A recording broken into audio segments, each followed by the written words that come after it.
And so today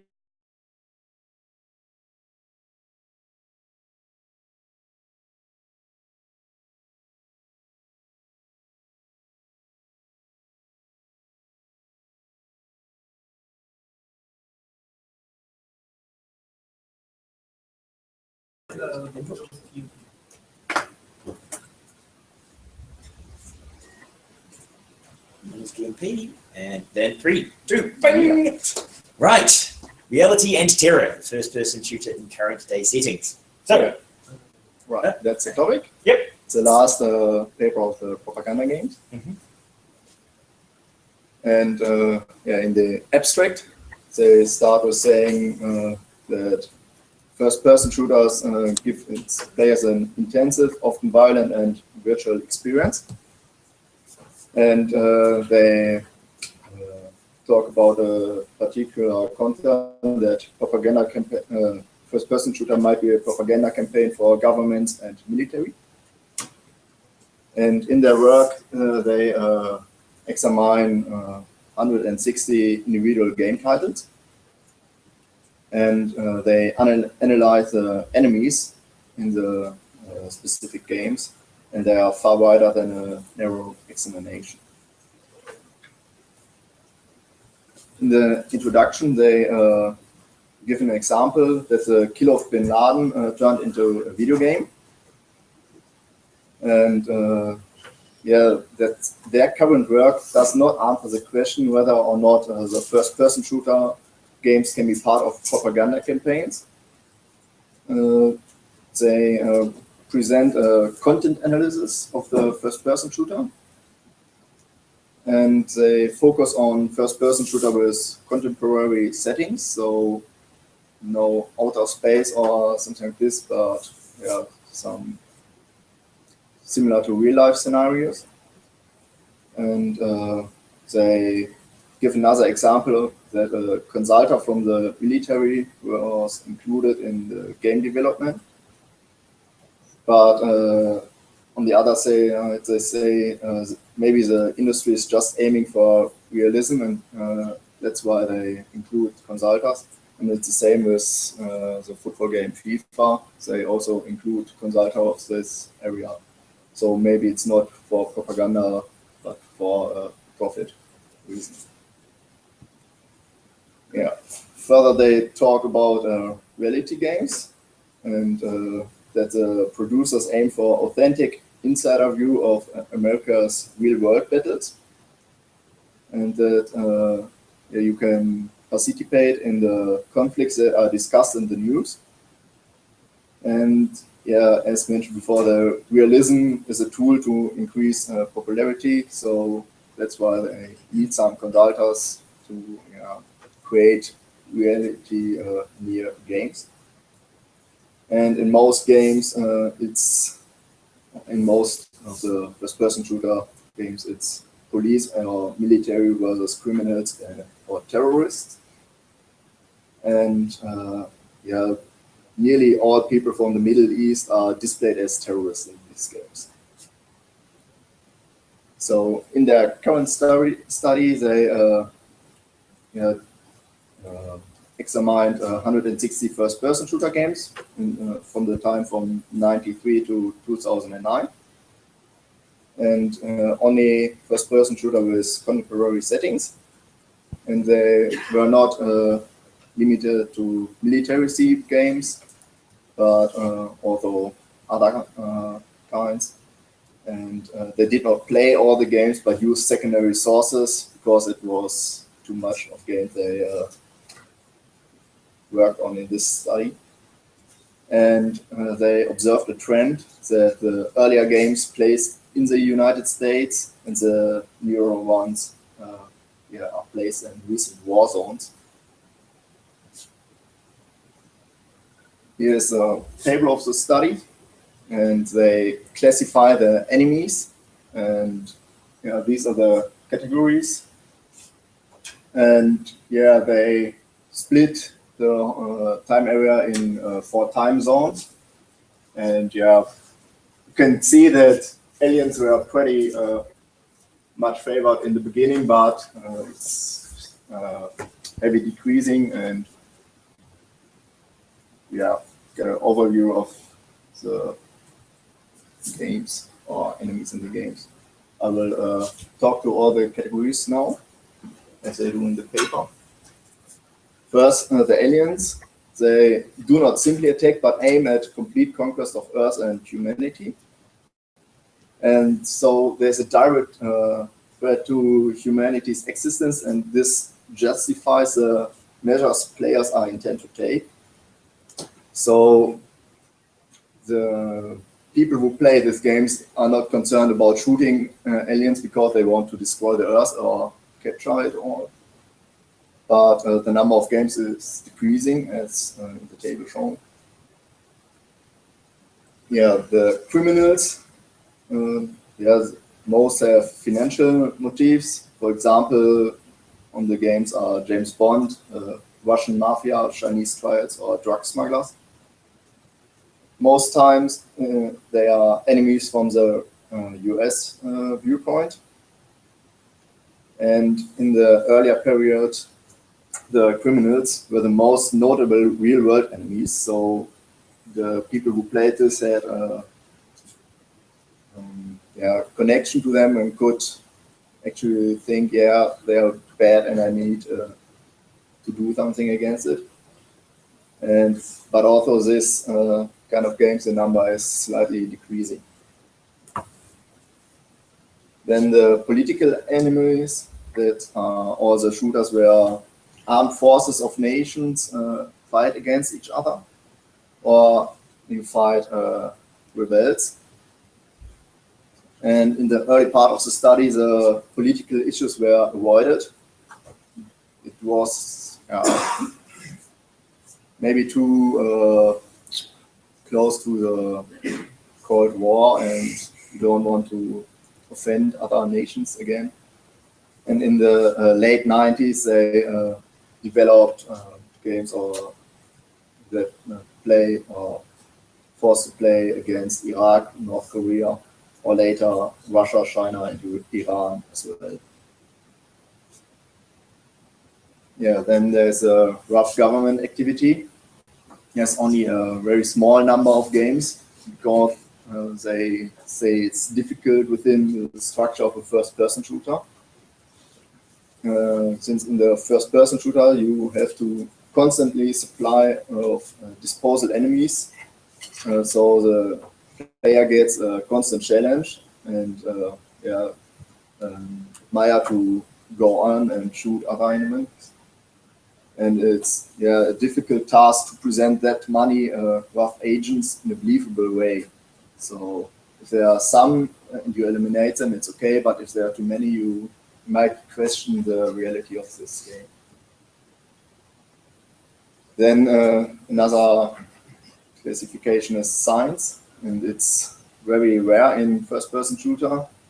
And they say zombies are classified as science.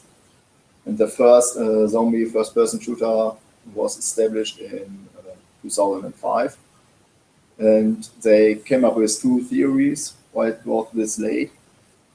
And they say it was technically not possible to display the huge numbers of enemies because zombies don't appear alone, they only appear in masses.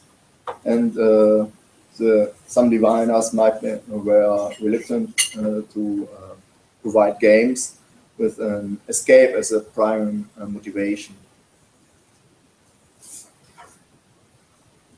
Then there is a group of supernatural enemies, and there were popular enemies in the early first-person shooters like aliens. And supernatural enemies are vampires, witches, werewolves, demons, and so on.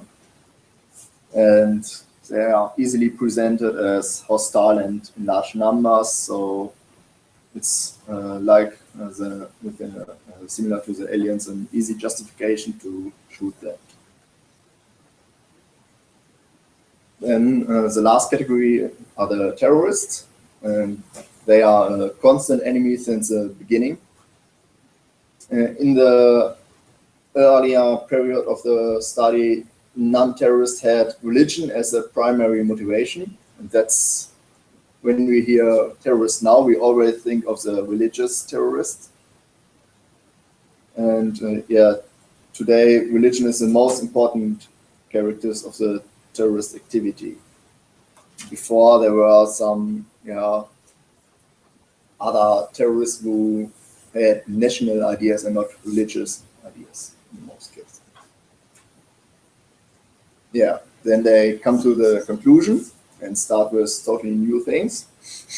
They say that the usage of games in military training requires after action reviews. So they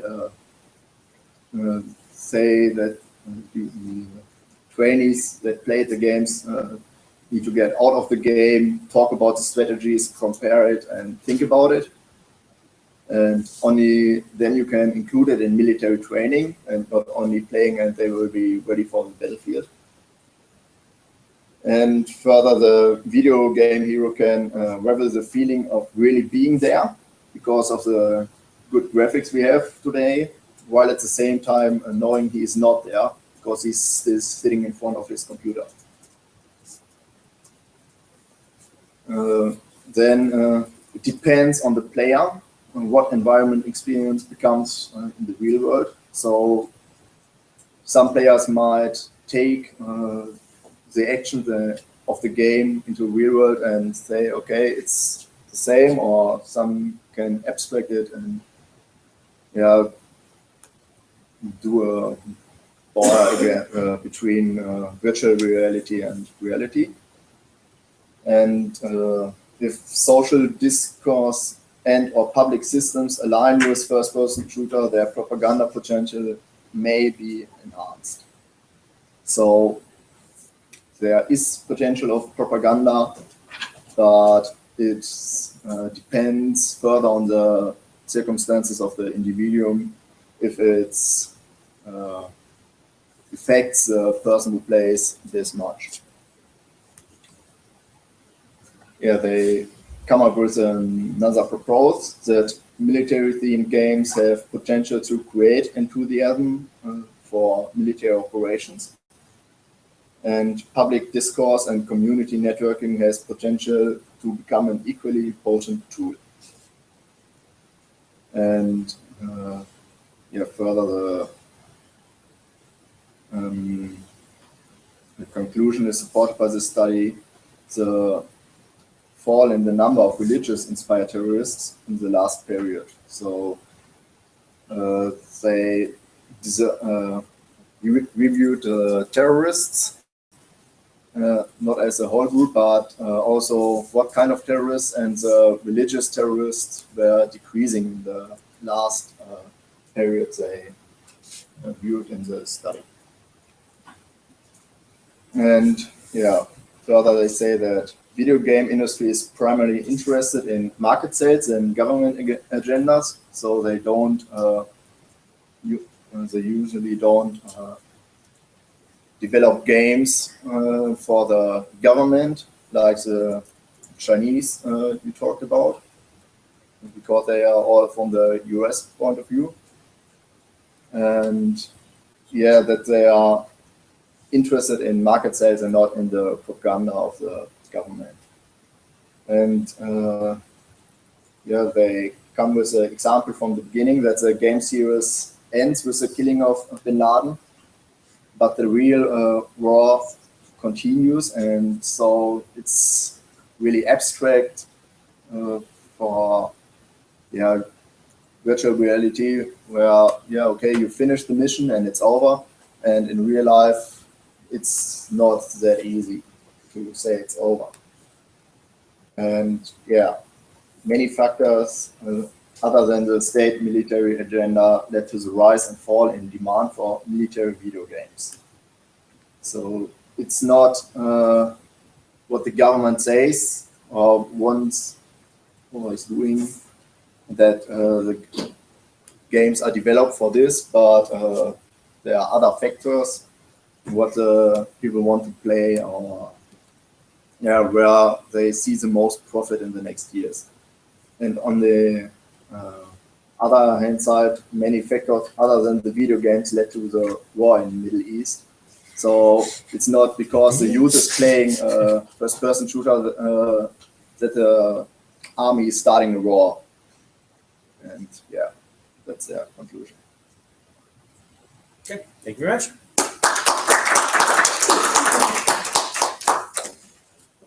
I think it's probably fairly safe to say that there are many factors other than video games that led to war in the Middle East. I think you're pretty safe saying that in this case. But I guess they didn't have a proof for this. No, they didn't. It's one of those things you probably don't need to prove. But the real question is, did video games really influence? Was there any influence of the fact that there are video games? And for me, the one that you see the most potential for the discussion is in the way drone pilots behave. Right? So when you're a drone pilot and you've got a button you can press to fire missiles at people, and you're sitting at home in the US and you go home to your family and your kids after a day at work of piloting a drone in the Middle East. You see it through a camera. And you see it through a camera view, and you have your mini map of where you are, and you see a camera view, and you've got instructions, and it looks like a game interface, and you play it like a game during the day, and then you go home and you have your normal life, and has those people game experience influenced the way in which they behave while being a drone pilot? Right, so that's an area where game experience is being used as a questioning of, do these people feel the same kind of remorse that you might expect a fighter pilot who's actually in a plane flying overhead might feel, because is there more connection? And as you make it look more and more like a game, do you distance the player from the reality of their actions? So that's more of a discussion, which isn't really about whether or not the war would happen because of video games, but it's more the effect on personnel who play video games and they play this. Okay, so Yes. right, so complaint, so challenge. Okay, so first thing I want to talk about is the scientific contribution of this paper. What exactly does this paper contribute to the scientific community? Yeah, they present an overview of different enemy classes of first-person shooters. Yeah. And that's all. Do you think it was enough? Depends on what you expect. So if they really say, okay, we do a classification of the enemies, then it's enough. But they talked quite a lot in the long introduction, and when I read the conclusion first, I wasn't sure what they were doing. So I expected some real big study with all the games and not just looking at the enemies. So we, I'm not sure if you was in class with mobile yesterday, but we sat and heard Simon talk about repeatability for quite a long time. And in this paper, how repeatable is this study? Can I take this paper and come to the same conclusions and get the same games by following the same instructions that's provided in this paper? You can look at the same games and classify the enemies and get the same results of the study, but I don't know how they achieved the conclusion, because they come up with new arguments in the conclusion. So I don't know if you would be able to repeat this. So was there any information about how these games were selected? Because I was not able to find any information on that, or which games was actually included in this study. They said that they tried to get as many games as possible. It was around 140, I think it was. And they said that it was an extensive sample, however, it was not complete. And I could not find any information about what kind of games or FPS games in particular. They said it's a contemporary context in the game. However, what kind of FPS game is it? Is it an online game? Is it a console game? PC game? Is it indie game? Or is it a very large franchise that's been pushed out and heavily invested in terms of both marketing and whether or not it's just some developer that just pushed out something? Since I think that can have a lot of influence on this study, whether or not it kind of reflects upon certain parties that's being discussed in this analysis. You know, they only state that they focus on contemporary settings, but yeah, I suppose they just took the first games they came in mind to them or they found, because they focused really hard on the US viewpoint and didn't recognize I guess Chinese or shooter from other regions of the world. So, as you mentioned, would that then lead to that this paper then makes more sense to someone living in the Western rather than someone living in Russia or China, for example, or in Asia in general? Yeah, the enemies will totally differ because they are saying here that are enemies as the Russian mafia or the Chinese riots, and if they will develop in the game in Russia or China, you would have totally different enemies.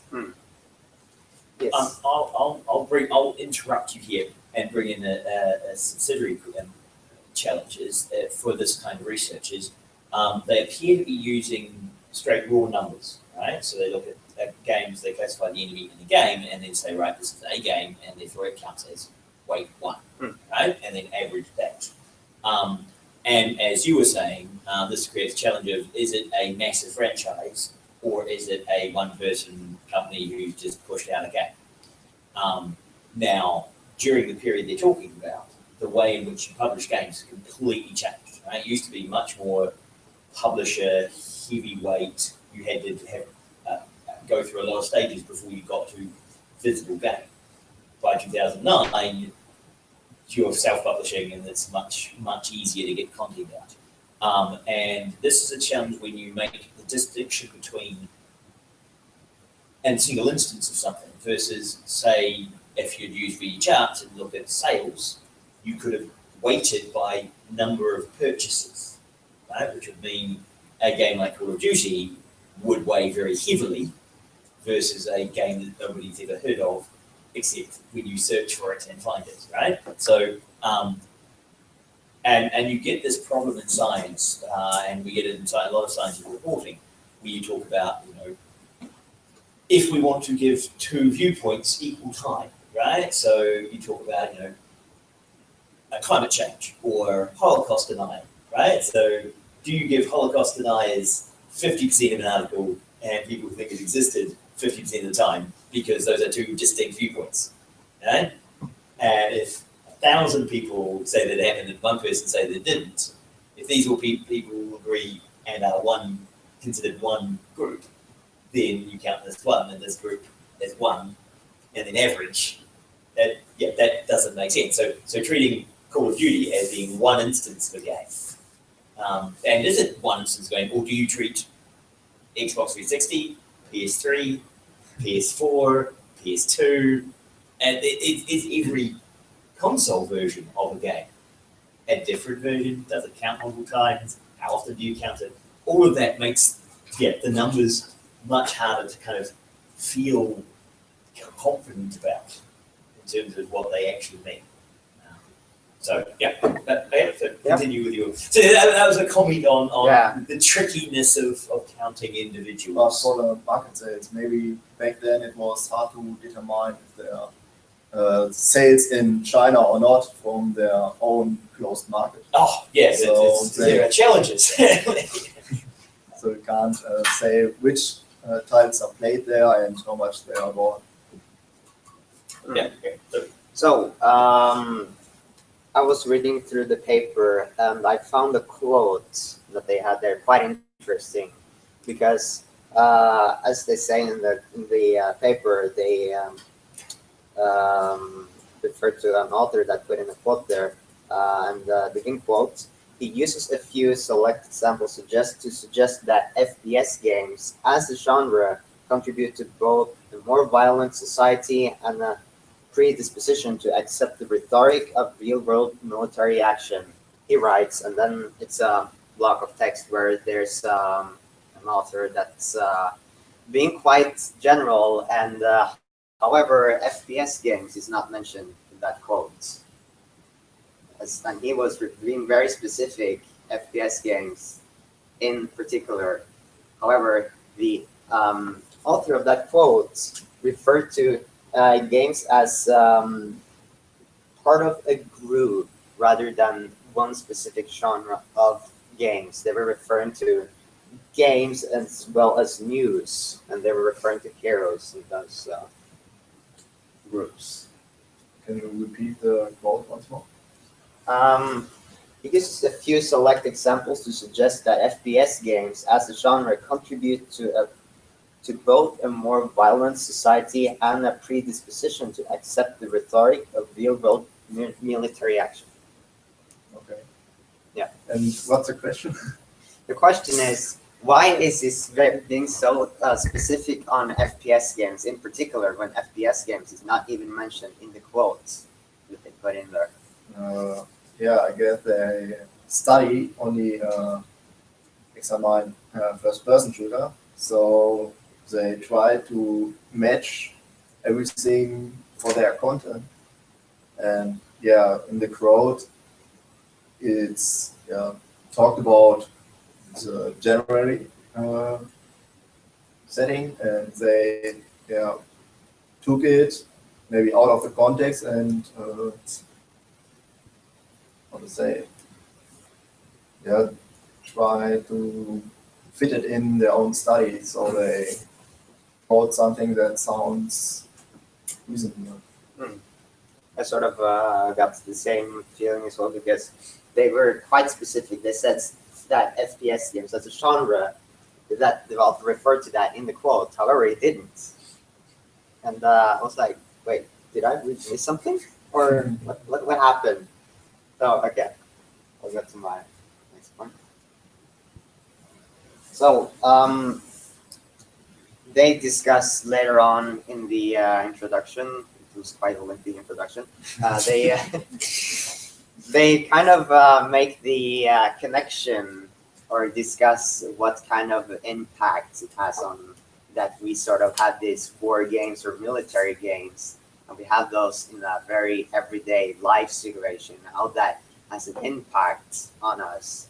And there was a quote on someone called Litra, and he was comparing how it was like when you're being when you are pretending that you're sick and you're being in bed, and when you are pretending that you're sick, according to him, that somehow produces some symptoms in you. For example, you said pretend that you're feeling ill, that you, for example, have a fever.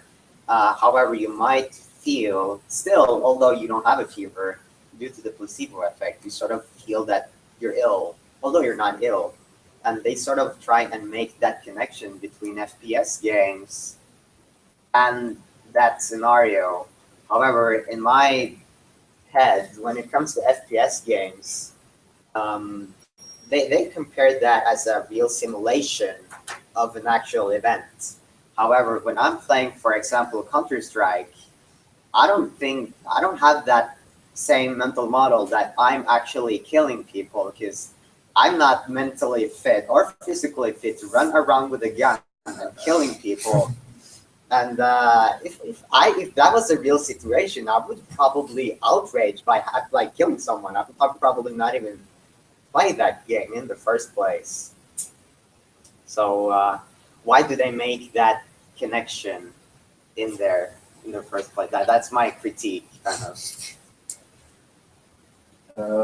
I don't know why they do it, because they don't take the point or the overall point that first-person shooter are all over propaganda and you're getting a bad person from it. But at some point they present this crowds and say, okay, let me FPS games have a really bad influence on you.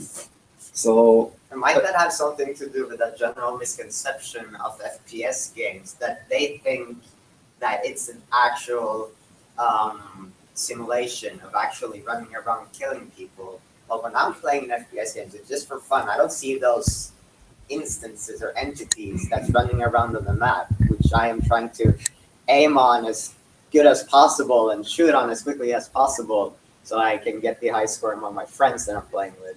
And I think that there's like a missing link between what sort of those normal people that don't play FPS or kind of don't have any idea what they're talking about and the actual players of FPS games. Could there be sort of a misconception between those two groups of people? I can't tell what they are thinking, but yeah, there might be a connection. Okay, so this relates to, if you're going to like immediately, this relates to a general critique in anthropology, right? So there is a discussion around situated and embedded anthropology. So how close to your subjects should you be, right? So if you go and study an ancient tribe in Brazil, or a tribe in Brazil, one of the remote tribes that don't interact with Westerns, can you study them from a distance with helicopters and kind of cameras and satellite images, or do you need to embed yourself in the group and try and live with them and understand them from a first-person perspective, or can you do everything from a third-person observational approach? And so this is often associated with the concept of critical distance, right? Because you get this constant fight between saying, if you get too close, you have no critical distance. You can't analyze something because you can't see it because you're inside it, right? So some people would argue that being a first-person shooter player, you are inside the community and therefore cannot see the community because you're within it, right? So I need to have critical distance from it, and the only way to actually analyze you is by standing outside and viewing you as an object, as an entity from outside without being embedded in the community, right? Now, this is currently a debate over how anthropology and science should be done in that field, right? And they haven't resolved it with a yes, this is the way to do it, or no, this isn't, right? We have similar data in action research, right? Do you get involved? Do you do things, and are you involved in the community you're analyzing and adapt to it as you're developing things, or do you try and treat it at arm's length and say, no, I set up my research questions and I set up my questions for interviewing, and I interview you. If my questions don't make any sense, I keep with my script and I go through all my questions and I just fill it out, no respond, right? So and this question of do they understand first-person shooters, I think is irrelevant, but you've got this general question about research. Another interesting follow-up consider is, yeah, you're right. You distinguish and give 99.5% of the players to be able to. You still have 0.5% players who would possibly be open for being influenced by whoever made this as a preparation for joining the army on the island. So it doesn't have to apply to everyone. As long as it applies to a small fraction, we do enough from a marketing because the US Army don't need all Americans to sign on. They can need just a few. And if this is enough to have those very few be motivated and joining and be extra violent, then that's enough. So that's also something we consider. I mean, normality is quite a wide spectrum, but at the end you have the same things. So for example, you probably can't buy, and I believe you still can't buy thalidomide as a painkiller. What's that? Thalidomide. What's that? It's an excellent painkiller, except when pregnant women take it, it means their babies lose their limbs, right? So the babies have no arms or legs and are massively deformed, right? So it was a thing in Norway that, but when they tested it on people, there's only a small percentage of people who take painkillers are women, and only a small percentage of women are pregnant. So, it only, like, should you still be able to sell vanillamide even though it only influences a small percentage of the population, i.e. currently pregnant women? And the answer is, oh, yeah, because it has such massive detrimental effects, then yes, none of us get it. And that's sometimes what you have to do is you have to ban an activity or a substance for everyone because some small group can't deal with it. Right? And you get, there are a lot of discussions around, drug use and alcohol use and speeding limits and any activity that is regulated. You can look at what percentage of the population are actually causing the problem that you're regulating everybody to solve, right? And this becomes this whole first-person shooter. What percentage do we accept will be driven crazy by this activity? That it's okay to let everybody do the activity and just accept a small group will go insane, right? And we as a society have to work out where we put that limit. Okay, so just to doesn't mean necessarily that passive impact. No, it just I don't think it's been well studied either. It's not well studied enough, and yeah, you have to find that balance. So the real challenge for a lot of the criminality or you becoming a serial killer and stuff is that these people are mentally disturbed anyway, right? And so do you ban the Bible because of Andy's Griffith going Christian crazy, right? I don't think you really blame Christians for his crazy. They just happen to be the one that he picked on when he be crazy. He could have picked on any other religion or any other secular activity and gone crazy, and it would be crazy, right? So I think that some of those examples are tricky to describe. Now, are you finished with your points? Or? I have a. You're halfway through. You see, Yeah, you keep going on because I've got an overview copy. Yeah, I can just take a few more Okay, you take. critiques. They say. Okay, no, okay, they say that they sort of. Yeah, they said that they suggest that FPS games are kind of a product of the Western game industry, and sort of expands their own on that. And then they sort of conclude that there can be little doubt that for the greater part, FPS is a product of Western society or made for the consumption of members of those societies. And my kind of critique is that would it be reasonable to say that FPS games as a genre is a kind of like the concept of FPS games is that would it be reasonable to say that that's a product of Western society?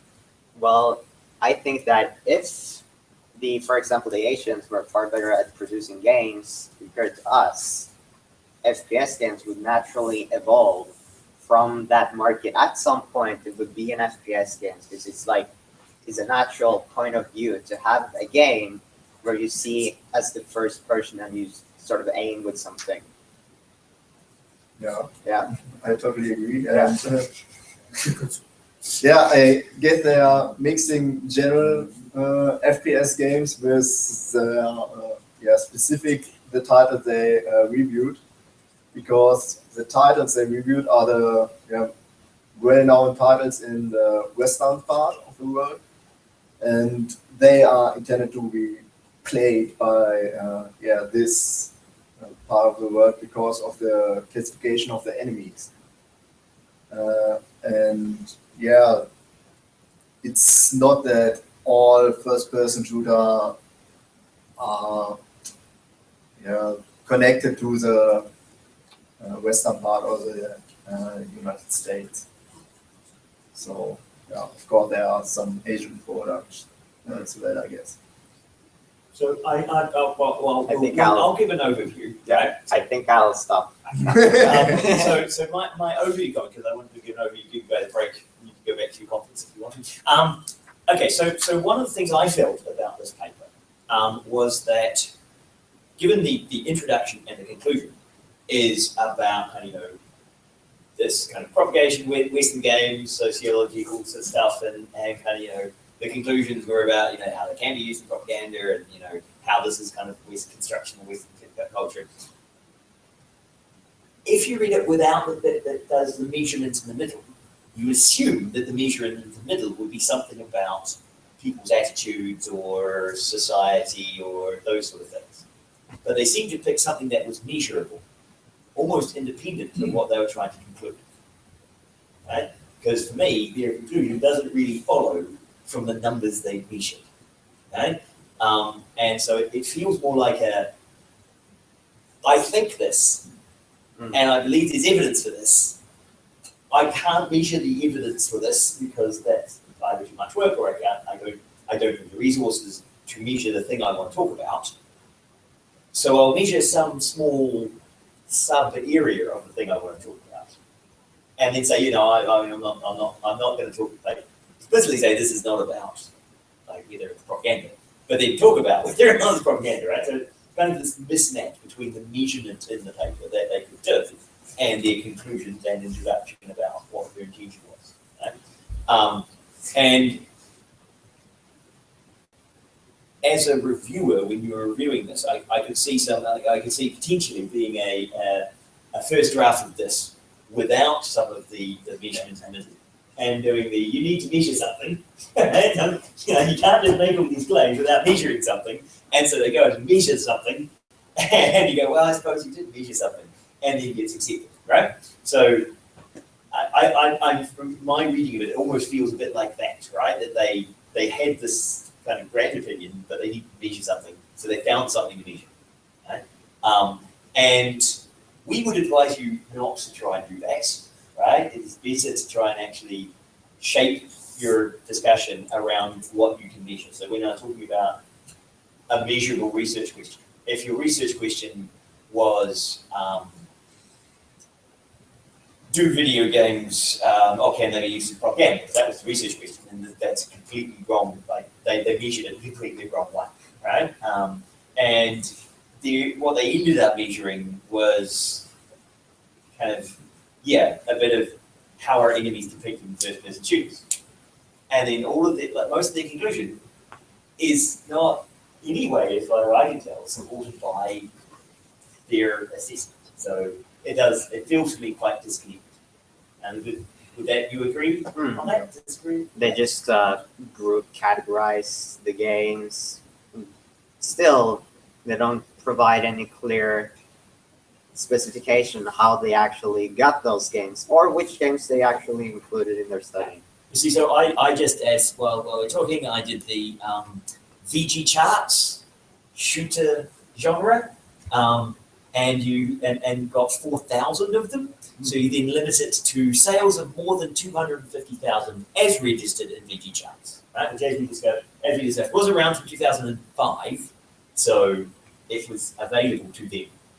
You could say our methodology was we used VG charts and we looked for titles that had more than 250,000 sales and were in the genre shooter.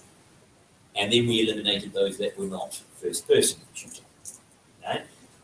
That would be a perfectly reasonable way. Doing that, you have 619, which have more than 250,000 sales. But some of those, I think Duck Hunt is one of those. And Duck Hunt is a first-person shooter. Well, contemporary setting. In a contemporary setting of a forest, shooting ducks. The enemy is ducks. So I'm not sure where that fits in there. Not really a military. Well, you use guns, so whether it's a military shooter, does it encourage people to go hunting ducks? Maybe it does. But that would be a process that would have been much clearer and would have potentially given much more obvious results. But I mean, you then have to say, Call of Duty. So number one was Duck Hunt. Number two was Call of Duty Modern Warfare 3, Call of Duty Black Ops, Call of Duty Black Ops 2, Call of Duty Black Ops 2 on Xbox 360, Call of Duty Modern Warfare 2 on Xbox 360, Call of Duty Modern Warfare 3 on PS3, Call of Duty Black Ops on PS3, Halo on Xbox 360, Call of Duty Black Ops 3 on PS4. So of those 619, you get the same title occurring many times because every console. But each console had more than 250,000 sales. So the number of people it's influencing, you could talk about as being a way of measuring player engagement with activities, rather than just saying, we'll call all of Call of Duty one title, and irrelevant other shooter that no one's ever played, one title. So yeah, process would be could be used. I feel agree with the food parts, the big one and the middle part. And I actually think the middle part could be an interesting, and it already gives you a little of knowledge, and that would reduce the paper to the size it should have been in the first place. 8 pages of introduction have nothing to do with the study. But what they should have, and I think what I'm bringing the hypothesis there is that it's something about marketing. So what I think they should do, they should take the categories and look at what were the topics hot in the news in those time periods.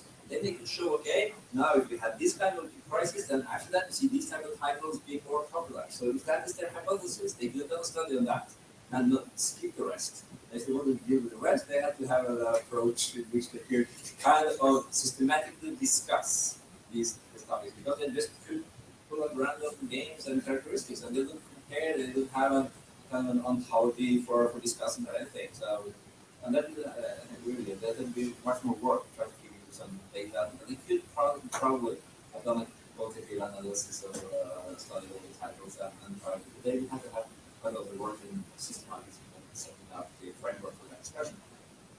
But I think that the middle part is actually quite interesting and give you some value about their hypothesis is still open. Is it pure marketing? We don't know, because they haven't talked about what is popular in society in the time period. And they could have done anything. They could have looked at the blockbuster movies that were being released at similar times. And they could have said, games take 2 to 5 years to develop. So when the game's released, you look back 2 to 5 years and say what was in the news at that point to see if there's a correlation or a lag from major news stories to game events. So yeah, that could have been really, really interesting stuff. And they wouldn't have needed to talk like they actually on something that wasn't really what they were going to research. So yeah. Okay, well, thank you very much, and very good. Well done, both of you. So we'll have our break, and we'll come back in 15 minutes. So it's 23 past, and we'll discuss the research process, and we'll discuss whether you guys think we should accept this paper or reject it, or if it's borderline. We've got there's some interesting comments. We can discuss those. Okay, so well, we'll take a break and have a coffee. You can go either stay or go back to your conference. Seeing I'll look at the there's the biometrics conference on at the moment. We wonder how they got this published the first abstract paper. Yeah. So,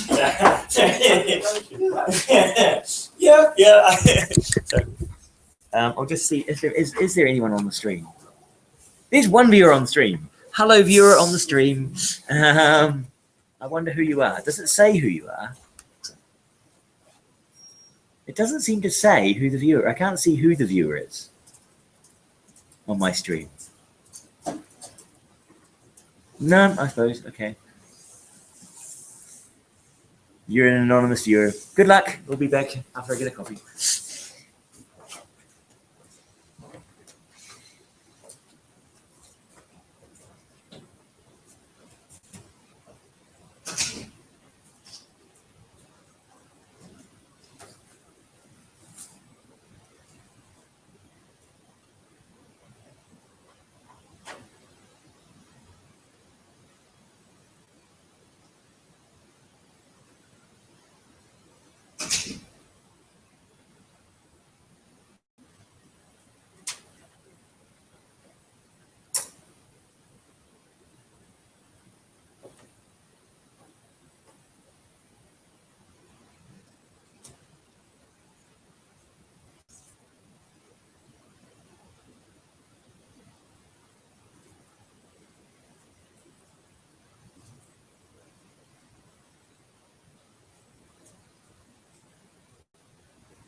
besides their human success project.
What's the Develop a teaching experience. Is that scary? Well, Or is it going to be babysitting though? They are doing that over there. So. well, the thing is that so just to bring down is the and so you teach it starting with something. So they have a history. They have a sequence that person who got off the team who has said what he and if he gets it, he says the right. And so after that, days go. So they're in a we need a warm one.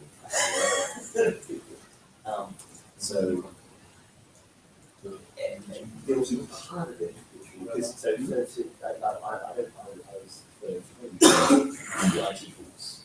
Like that was my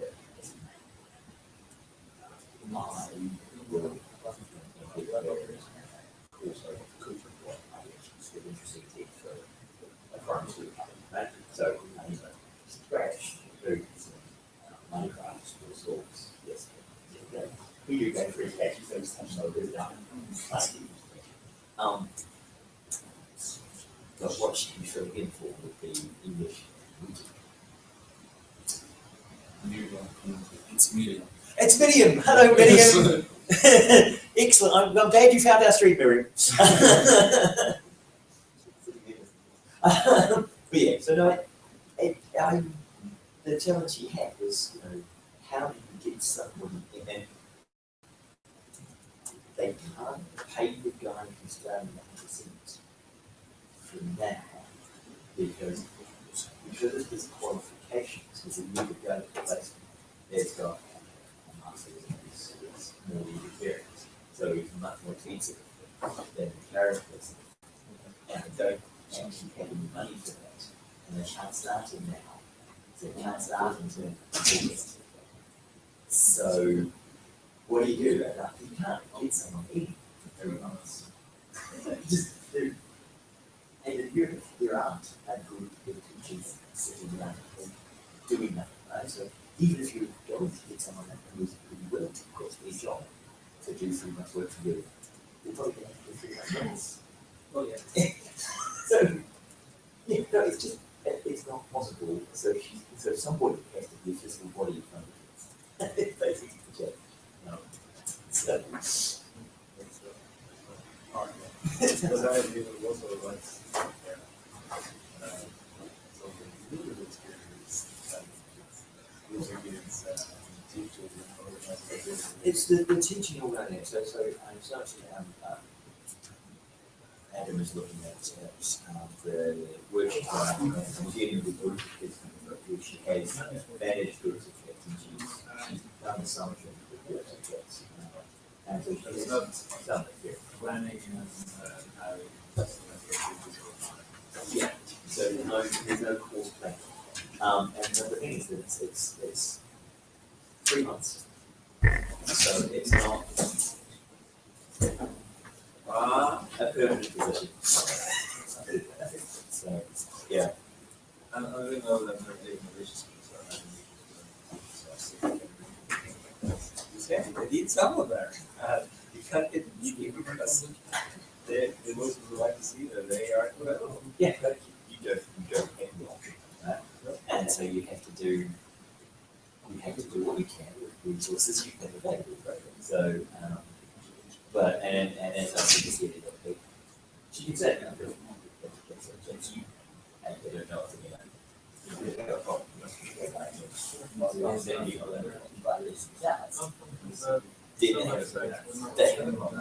And I see that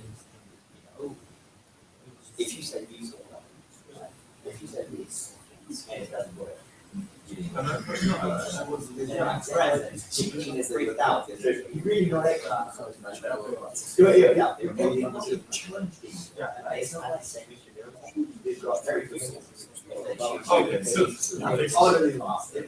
Okay, I need to read it behind my head. Here is an unbanked when I'm working on it. There is no. I'm not sure what's happening, but it's not. Opportunity.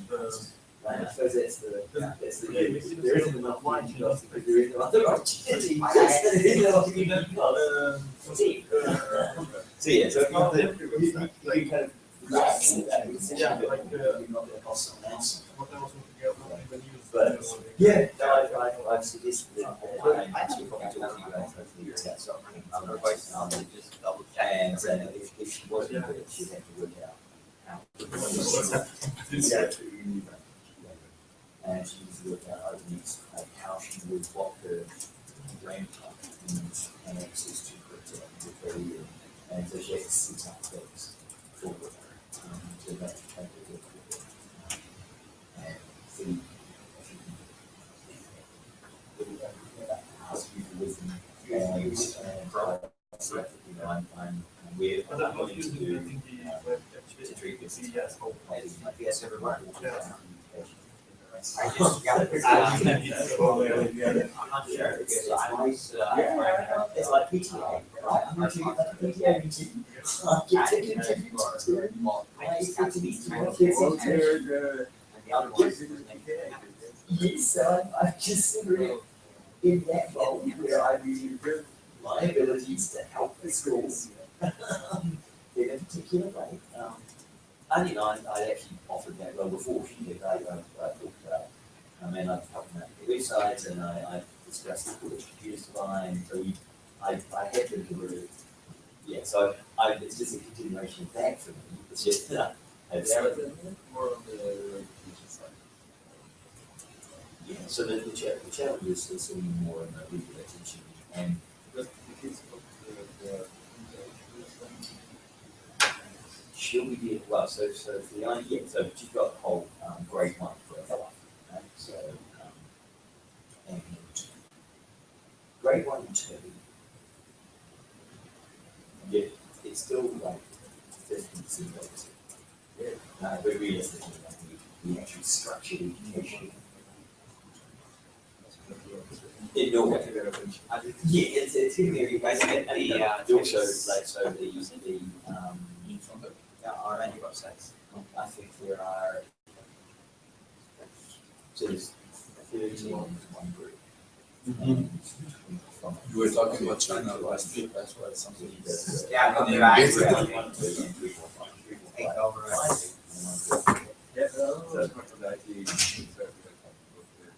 It's 90 minutes. Yeah, it's 2 90-minute sessions a week. So it's for full time.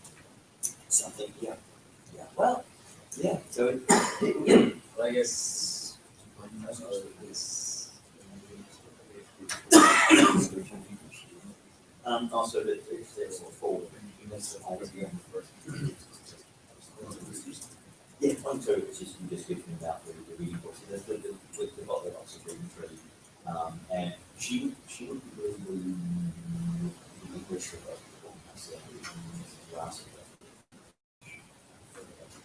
She would be Norwegian. Because those are the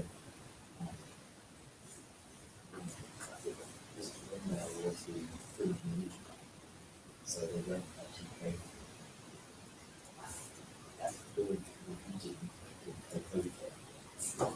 So it's not like it's good at that.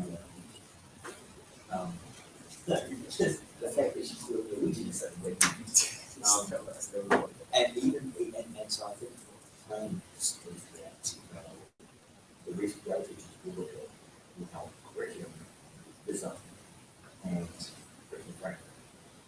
So and with the this is what we have the which sort of had nothing to do with the like so adding up that like we language is new, right? So she's like she's right like that and you could understand the usually great. It's just a framework for education. Yeah, and I think that's should get support from the teachers. And given the other option is go for it. Well, I suppose the cricket is one of the teaching systems. It's, I mean, it's a word, it would be kind of hard to bypass. Or maybe something. This is here.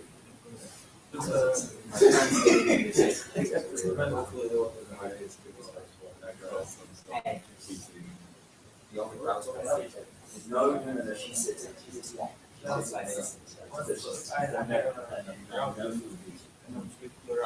So the choice is on level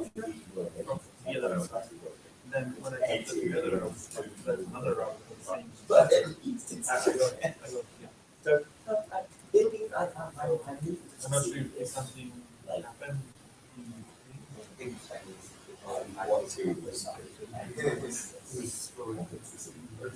and in how that works.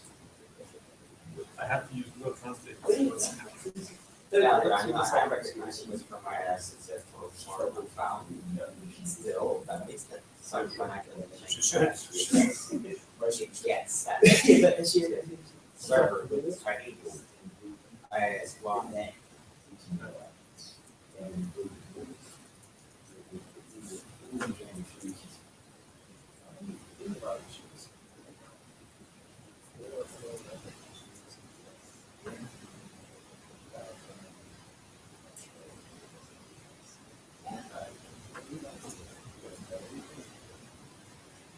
You could think about the services that incomes and like that, and didn't that happen in the last 6 years?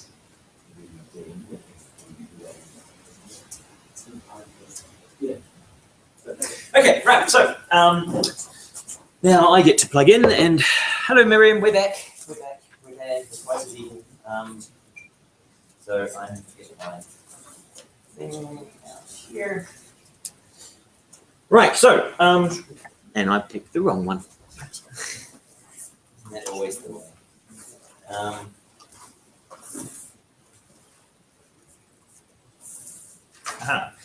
Okay, so for the second part of this, we have a discussion around, and I will turn that round, and yes, I can see me. Hello, me. A discussion around a submitted paper. Now, some of you are like, so we had a slight discussion earlier around, let's see, I've got it up here somewhere. Where did I put it? Okay. No. So, yes, there's the duck hunt on top. This is by alphabetical order. So, but that was the list of products. And yeah, in the C's, you get C's, and then you get a few Halo ones, and then Golden Eyes, and more Call of Duties, and yeah, you can do them by global sales, but it's interesting to look at VG charts as a way of providing what you would say is, how do you repeat this, right? Because I could tell you to do that, and you'd get very similar titles, right? So what we're going to talk about is, if I can get to the right tab.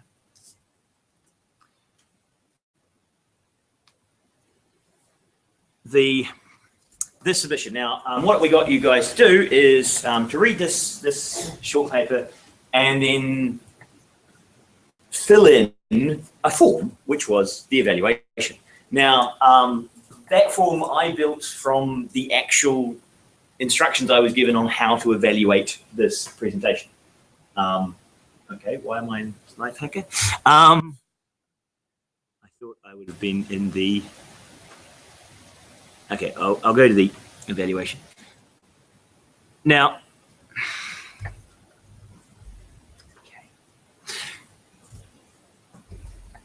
right, so here are the average impressions. So I had, so in the form, we have your actual individual submissions in here. My machine's going quite closely because it's also doing the streaming. Now, this is the overall from both years, and this was the 2016 year and the 2015 year, because I thought I'd break it down by that, seeing we did the same paper last year with the same,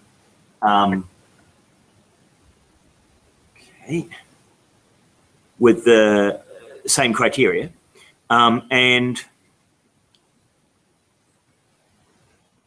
seems to have queued up a lot of it. So yeah, so we've got things up there, and these are your answers, and so I then sum those up, and you can have comments, which not many of you filled in as deeply as, and then we can go to the overall, where we'd look at what people said as a group, and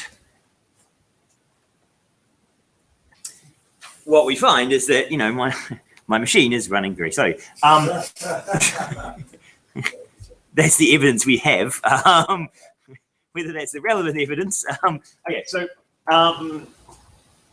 if we have a look here on the areas of interest, the difference between the 2 years, you guys are a little bit lower on the first on relevance, but generally higher on everything else, right? So you're a whole point higher on all three of these, and a lot higher on the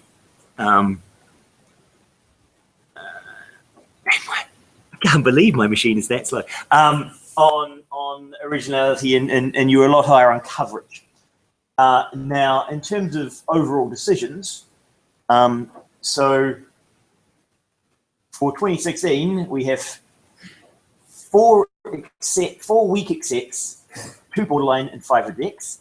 Last year, we had 3 accepts, 2 borderline, and 9 rejects, right? So there are somewhat fewer rejects this year, similar number of accepts and borderline.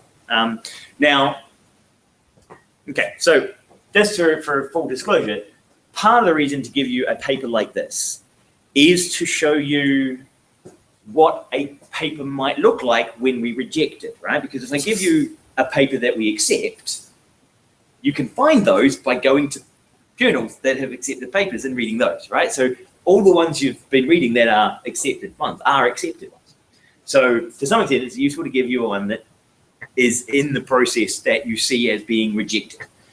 So this paper, giving full disclosure, Runa reviewed and rejected because I got this and I knew the authors, right? In fact, this particular one, this is a step in a gamification of research, okay? So to understand how this paper gets to where it is, the author, one of the authors is the conference chair for the conference it was being submitted to. And one of the other authors is their PhD student. To get paid to go to the conference, you need to have a paper published in the conference. So this is actually a ticket for the PhD student to attend the conference. Right? So it's not actually being published because they had significant research that they needed to share. It's because they needed the peripheral things related to getting a paper accepted. When you're given, as a reviewer, the conference chair's submission, do you reject it because, you know, it's the chair of the conference? So I gave it to Bruna and didn't say, oh, by the way, this is the chair of the conference. You really need to accept it. So I did a blind review by passing it on and saying, oh, I'm not going to touch this, right? I'm going to let someone else review it because I know I've got a whole bunch more knowledge about this paper. And so Bruna reviewed it, and I just copied his response straight through and said, this is what my second reviewer said about it. There you go. Reject. And you've got so interestingly, there's like another part of this game. Okay, so I to some extent played this game wrong in some sense. If I'm playing the game of manipulating pieces and manipulating research, because one of the things you'll find is there is a category which I didn't really give you here, which is accept with major revisions. Okay? Now, the accept with major revisions is a move in the game where what I say is, I understand that you are just put this in as a placeholder for a paper that you are in the process of writing. When you finish writing it, then you might be accepted. Right? And so you'll sometimes see this kind of accept with major revision, which is the kind of basically rewrite a whole bunch of the stuff. We kind of knew you were in the process of writing it. You got some useful ideas. Continue. That could actually have gone through because it didn't say much about what they did. Thinking of doing. So that was the major reason for rejecting. They had no results. They had no results, right? So it's just going to. So yeah. Now we've got we've got more reject last year, but we've still got a reject and borderline and weak. The weak accept is kind of in that. I suppose if you really need to fill out your journal with stuff, then don't prioritize this over other papers, but somebody might find it interesting. Yeah? Now, I wouldn't object. yeah, the weak accept. I wouldn't object to seeing it in the paper as it's a weak paper, but it's not truly awful. Borderline is saying really I don't want to make a decision, and so let other people make the decision. And of course, the reject is there isn't enough here. It doesn't explain itself well enough. It doesn't explain what they were trying to achieve, what they achieved, where they're going with it. It doesn't talk enough. Now, as reviewers, usually you're not a group of people where we can do these kind of statistics over the feedback, right? Usually you've got just 2 or 3 people who are doing this. And as you can see, working out some of these categories, I mean, we have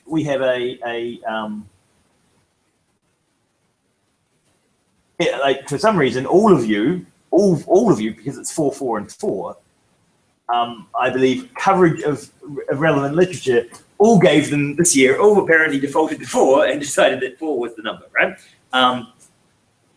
That's quite high compared to previous years. So I'm not sure why this year feels that was better coverage than previous year. Maybe we emphasized more when we're teaching about how to cover and give background on material. But these kind of categories of coverage of literature, originality, organization, and clarity of presentation, these are fairly standard review categories, right? Now this paper, someone who had a weak accept, right? So one of you did a weak accept. Is there anyone here who did a weak accept? You did a weak accept. What do you think would be the most valuable thing coming out of the paper, and why would you want to see it published? Actually, I even wanted to see it published. I was just like, not to be mean or something. Good point. For the reason, like for a week except. But they do a good coverage of the entertainment, social interaction. I think they kind of have some previous research, and that was the research is already published. Yeah, that was the reason about the week except. Like, yeah, like it's like it's done, and they got it to 12, and it's like why again? Okay, so this is, again, talking about how research works. This is what we call salami slicing, right? Where you have a piece of research and you find the minimum additional content to get another publication, right? Because if you imagine you've got a set amount of time, points for how many publications you do. So putting all your time into one publication is not a very efficient use of your time. So what you do is you find the minimal viable product, right? Well, you guys are software engineers, minimal viable product, you use this idea of what's the absolute minimum I can get out there.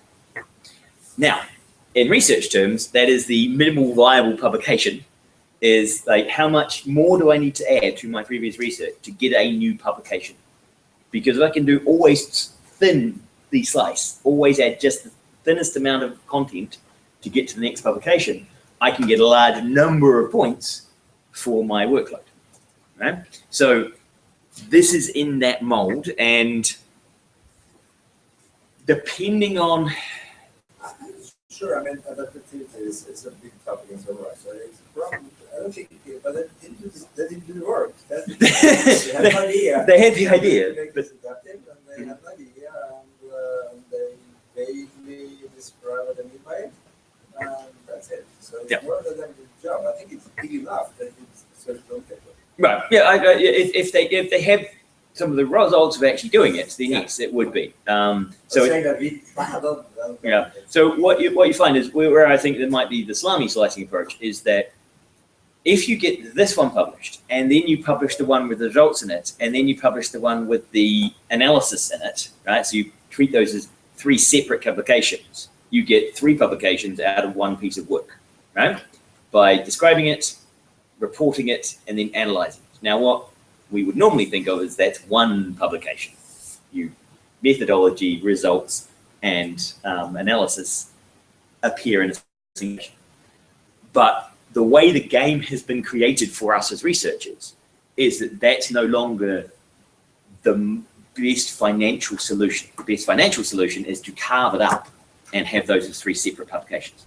I can explain why I get sad because Yep. as I understood it was for a conference. That's why I think of that they will present something on the conference. And for me, for conference, this paper was okay because they would just present their previous work, what they learned from them, and what they are going to study more. Maybe I was wrong, but yeah, if it was a conference, for me, it looks okay. Okay. This is kind of an introduction to the next research that they are going to do.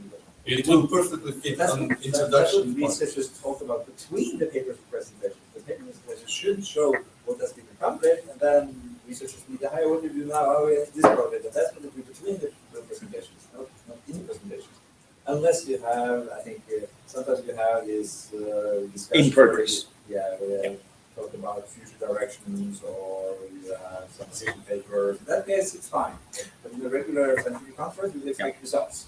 Yeah. So so in the way that conferences work, you can have these position papers, right? Where in a position paper you can just say what you think about stuff, right?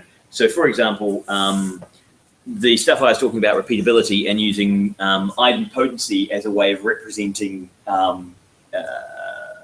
repeatability in scientific work, I could write a position paper on that, right? With no actual kind of deep analysis of applying this approach to various research activities and grading them. And I could just say, this is a way of thinking about repeatability, right? And I could do a position paper on that without having thing and saying, and to measure whether this is useful or not, this is what I intend to do, right? So that would be, I'm positioning myself as thinking this is where I'm going to go, and I can publish that in a particular format, which is the position paper. There is some conferences that do in-progress research, where you do present your introduction and your methodology. You haven't got results yet because you're trying to report as you go what you're doing, right? So it's sharing, it's that real-time sharing of information. And with conferences, the concept of if you're going to publish your proceedings of your conference, clearly listing them as either a scientific publication or a position paper is, you should be doing that. So when you reject this, you're saying, look, this isn't good enough to appear as a science publication. In some conferences, when you get this here, instead of having accept and reject, they have accept as journal publication, accept as poster presentation, right? And poster presentations, you go and you talk at the conference, you have your wee poster, and you present your poster.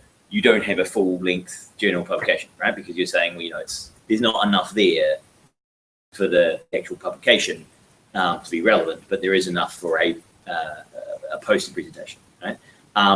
The challenge is, again, that this is not operating in a vacuum, right? If this was operating in an academic vacuum where we as academics could just do what we thought was academically relevant, we would say for this, for example, oh yeah, no, that's great. We'd love you to present what you're planning to do, and we'll call it a position paper. And then the university says, oh no, we don't pay people to go to conferences and present position papers, right? So they have to submit it into the journal, the kind of research track, because that's the only track that gets funded for attendance. And so you get this mismatch between the intensives and the force on the academics and the track that you put it in, right? Because you don't put it in the track that it's best suited to, you put it in the track that you can get funding to actually attend the conference, because without the funding, you can't go. So that is where this becomes tricky, right? Because as an academic, how do you play that game? Now, I'm not suggesting that you need to read every journal article and every conference article with this particular understanding, but it is useful to remember that this is the framework under which we are kind of operating as academics, right? So the decisions aren't purely the best academic decision; they're often clouded by what's funding, so if you're doing, if you've had an externally funded project, right? So they say the Research Council funds your research, and you've said in your research that you're going to have 3 journal publications. And you do the research and find there's kind of only 2 journal publications worth of content. What do? Well, you make 3 because you contracted to make 3, right? So at that point, the contract is forcing you to try and produce more publications out of your work than your work justifies. Right? Now, this is quite a strong mismatch between how funding organizations and contracts are written and how academic work should actually progress, right? To some extent, you should think of it as being, we should present it like academically purely as what is the best way of presenting this information, rather than how do we get funding for presenting our information. So so part of me showing you this is actually also there is context around it.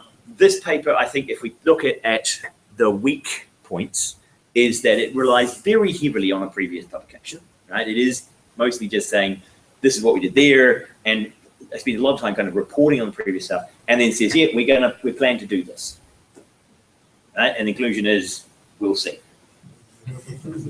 basically. But even though the plan of doing it, I mean, if you want to make it perspective, you need to describe a little bit about what are the parameters being used, and they weren't even saying, they just have it, oh, adaptation, that's good, let's make it adaptive. Yeah. Yeah, great, but what, how? If they haven't spelled that out, it would be much easier to I don't actually understand the term that they are referring to that here in this. They are saying like adaptivity, as I understand. Here they say that like truly addresses the interaction between player and game. It's the adaptation when you get used to something, or it has a different meaning. So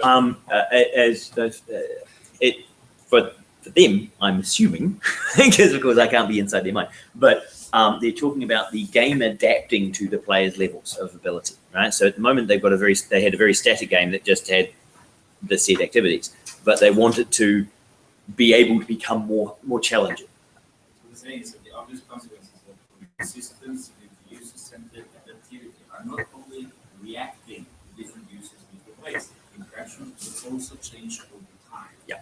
So rather than having a static set of content, you want to make it harder over time, right? And adapt to. It's well studied, so they could try to say, okay, these type of activity it works for this case. They could have done that without implementing anything. But they didn't do that. Say, okay, then let's make it adaptive. There it is. How to do it? What to learn from it. And they are saying that this research was financially supported by German Federal Ministry of Economics. What was here to be financed? What's a project? I mean, I guess it is yeah. So they're working under a PhD funded project, right? So it usually means that like one of the people working on this has got a PhD stipend and is being paid to do their research, or at least getting some money back to do the research.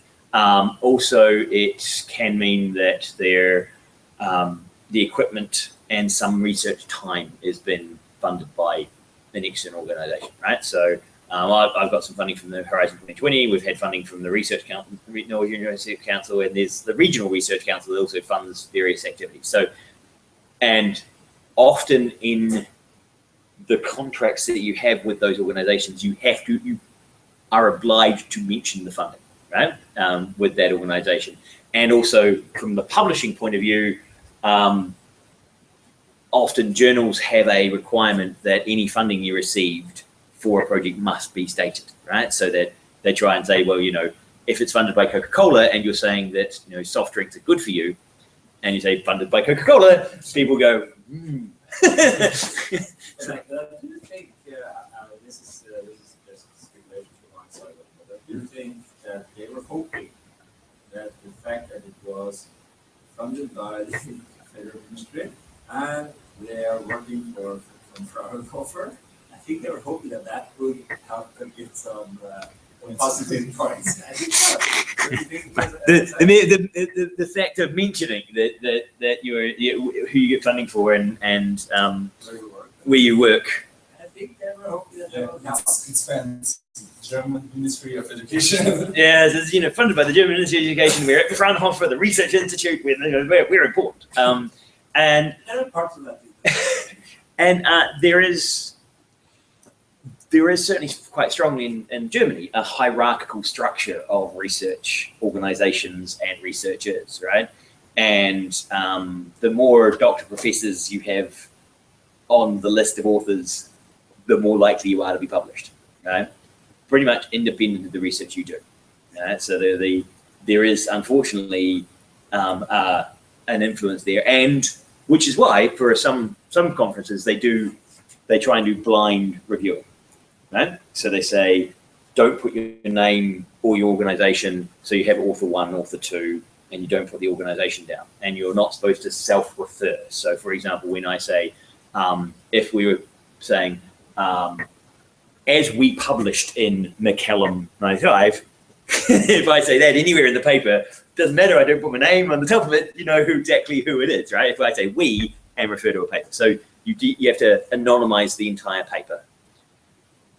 That said, I've done anonymized paper reviews, and I did the review, and then I went back and said, I wonder if I can work out who it is. Yeah, 10 out of 12 papers you refer to. Yes, and you just look at the references and say, what's the mode? Who's got the highest frequency count of references here? That one. Let's look at the titles of their papers. Yeah, that looks quite similar to the title of this paper. It's probably from them. Right? And again, if they and this is also, you can do this relatively easy. You find a phrase, right? When you're reading a paper, you'll find occasionally there'll be phrases you go, that's an interesting way of saying that, right? You put that in, and you find that's used by that group, and that's the way they refer to it. And so you put the phrase in, and you find a whole bunch of papers from a group of people, and think, well, it's probably from them. And yeah, so you even anonymizing it, certainly within a small community, and if you're talking. If you're doing Norwegian computer science, right? If you were publishing the NIC conference, you could probably look at papers and go, oh yeah, that's from the group in Oslo, that's from NTNU, that's from Bergen. Norwegian researchers know what the other researchers in Norway are doing, and so they can see a paper and just, without any author's names on it, know where it comes from, right? And it makes this anonymization process really tricky, right? So I think there are ways to improve this paper, right? And I think being more specific about what you would do, right? And actually having some results over it. Now, that's it. The exagaming area, which is where this is in, is receiving more and more funding, right? So I was just talking to Alvinga yesterday, and he's got a PhD student who's just started in exagaming, and they've got another 2 starting this semester on exagaming. Right, so they're ramping up exagaming as their activities, right, as a kind of big research activity, and happening all around Europe as well, right? So this is early in that kind of area. So you could argue that Early in a research field, you expect the papers to not be as good because there's not as much framework and structure and other activity going on for them to refer to and build on, right? So you expect them to be of somewhat weaker quality. In reviewing this, you also have the challenge of originality, right? So when you guys see it now, when I first saw it, how original is it? Well, that changes over time, right? So it's much less original now than it was when it was first seen, because of course now there's a lot more activity, and so some of these scores that you give are affected by time and are affected by what else has happened. And also for you, if we had covered exogaming as a big topic, when you see this paper, your originality score would probably drop, right? Because you say, well, you know, we've seen like 8, 10, 15 of these papers already, and this is just like all the others, so they zero originality. Okay? So some of those are actually, in terms of reviewer, you have to also comment on where your level of expertise is in the field, how much you've been studying this, and therefore how much to trust your reviews. So I should actually jump back to the actual review page. My machine is just going so slowly that I'm not even sure I can actually present using it. It is there. So I think our conclusion for this paper would be probably reject, just slightly on the reject borderline. So I think we would still reject this paper and say, well, no, it's not quite enough there.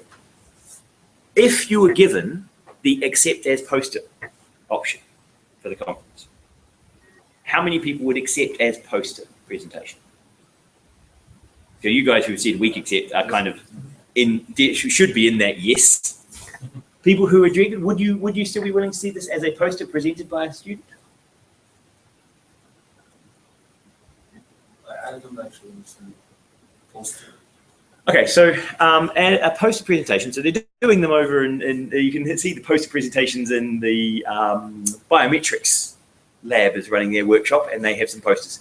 And so a poster presentation is generally, you know, an A3 poster or A2, and the researcher goes instead. They have a poster session with like 20 or so posters, and often the researcher will be standing next to their poster, and you as conference attendees will walk around and scan over the small amount of information that presented you on the A3, A4, A2 sheet, and then you can ask them questions and start a dialogue and say, hey, I share a card and talk to you more about this, and I'd like to know where you're going with it and stuff, right? So it's that kind of a way of chatting and meeting without having a full publication or having a full necessary presentation from on stage.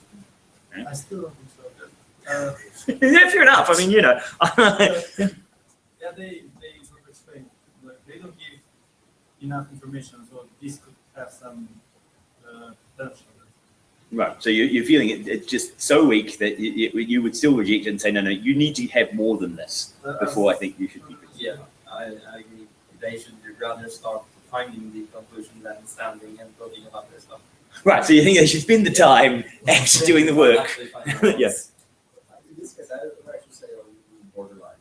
I would do borderline and explain that they have to spell out some of how they would see and how they would do that. And not necessarily having results, I could live with that, but they need to spell out. So I think in that case, I would be doing borderline. But I think it would be more fair to the students and to the conference and everything if they have a separate PhD feedback.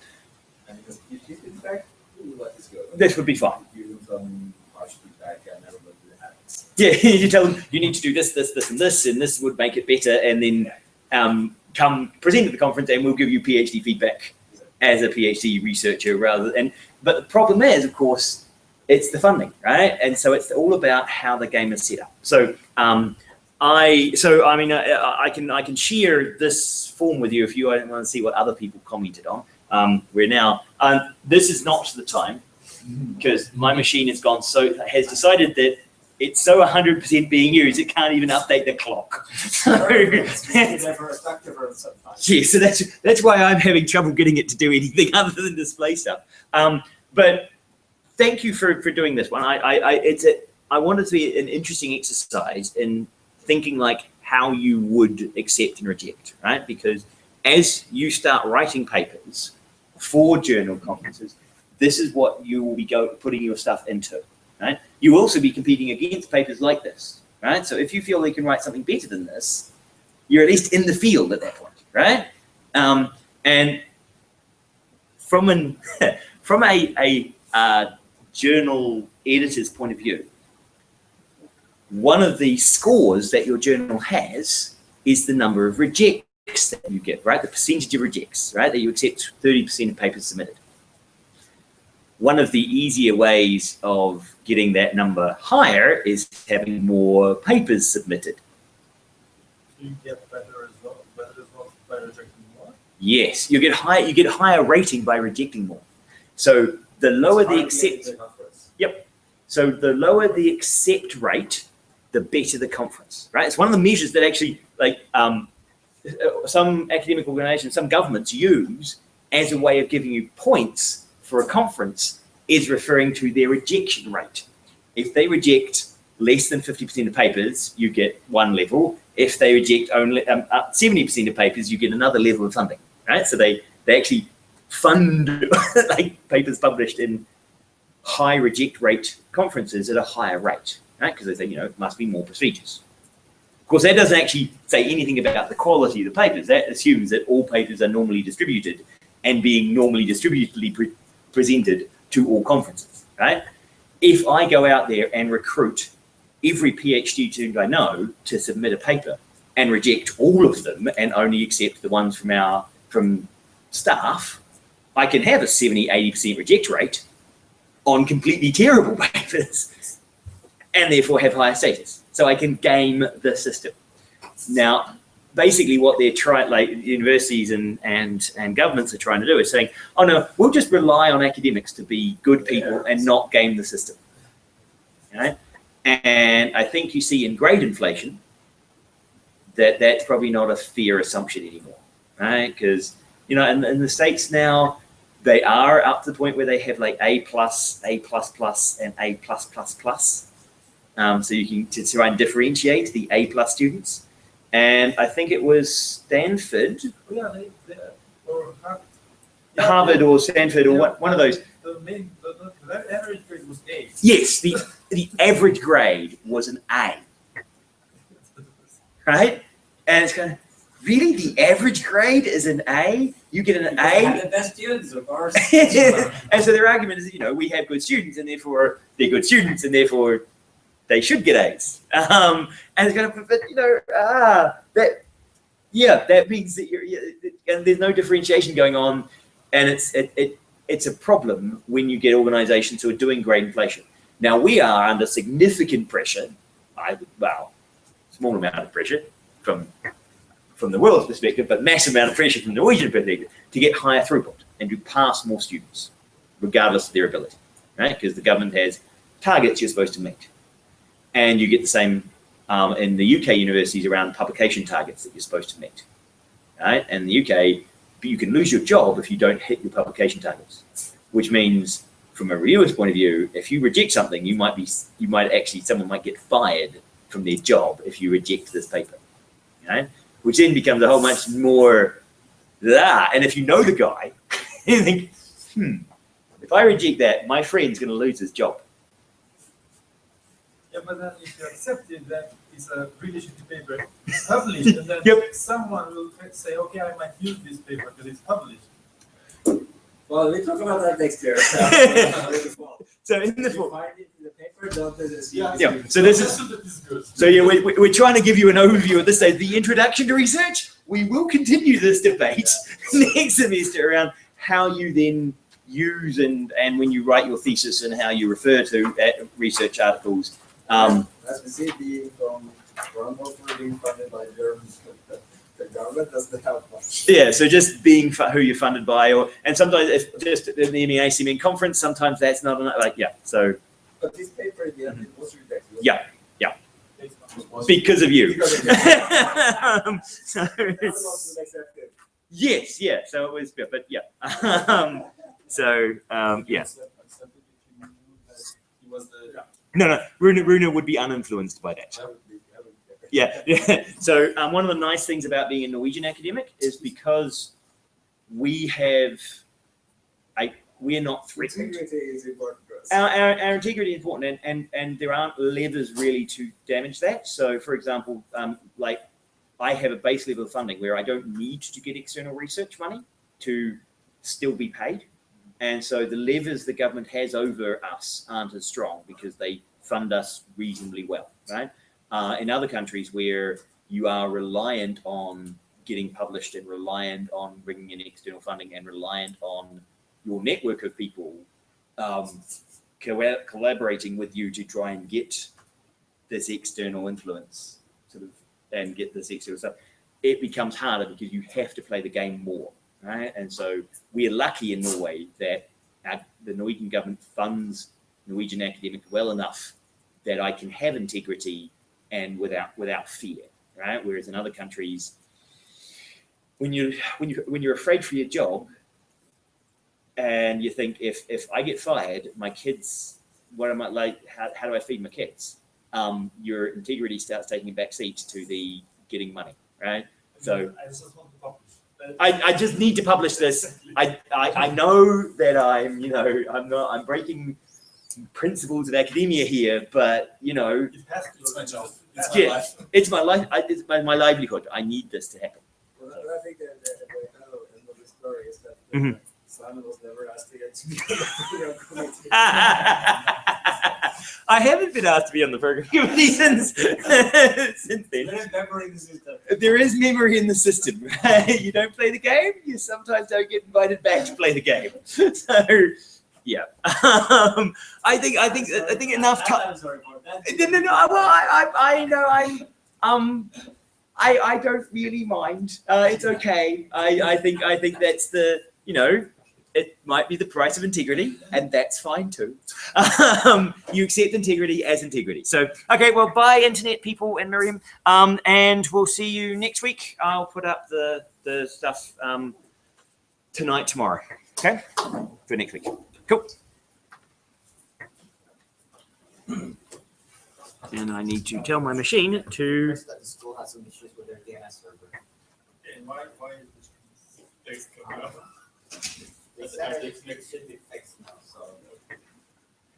Somehow I have to find where. But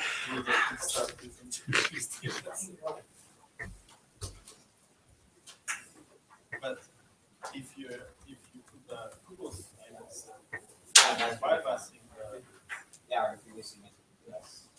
Because I wasn't even able to connect with Chrome or Python. I think my machine may have crashed. Maybe you should not have so much stuff open. Not really. It's not really. I mean, I've got a folder opened. I have Word and Outlook. But lots of tabs in the browser. Some tabs in the browser. Tabs. Some tabs. Many. How many is it in Firefox? Only like 6 or so.